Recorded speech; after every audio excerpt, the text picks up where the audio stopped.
Good morning সবাইকে। আবারও চলে এসেছি ছোট্ট একটা মিনি ব্লগ নিয়ে। আজকে হচ্ছে 10ই জুলাই, আজকে আমাদের বিবাহবার্ষিকী।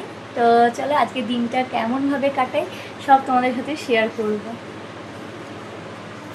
একটা পেতে নি,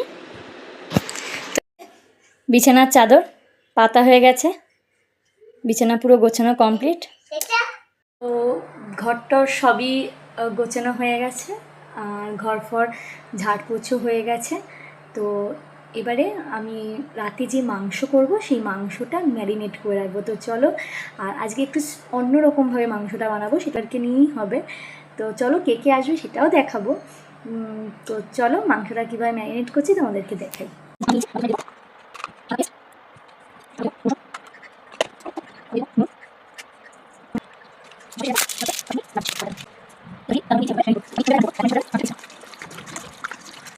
এই যে ম্যারিনেট করে এটা আমি এবার রেখে দেবো। এখানে দুপুরের মাংস বসিয়ে দিয়ে জন্য মাংস করে, আর এখানে ভাত হয়ে গেছে।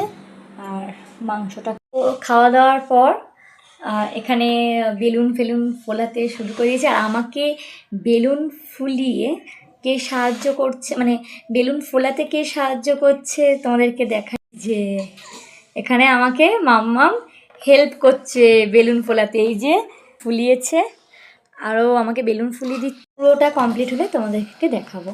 মোটামুটি সাজাতে পেরেছি, দিনও করিনি, যতটা পেরেছি করেছি। আর এখানে আমার মাংস ডান। এই মাংসের রেসিপিটা আমি অন্য একদিন দেখাবো। তো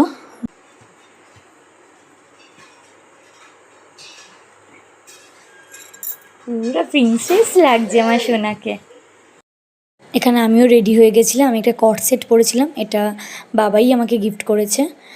তো এই দেখো এখানে কেক রেডি হচ্ছে। এখানে আমার দুই ননদ এসেছে, নন্দাই এসেছে, আর এখানে আমার বরের বন্ধু এসেছে, সেও মানে সব বর আর এই মিলে কেকটা রেডি হয়ে গেছে। এই যে কেক দুটো রেডি করানো হয়ে গেছে। চলো এবার আমরা কেক কাটিং করব।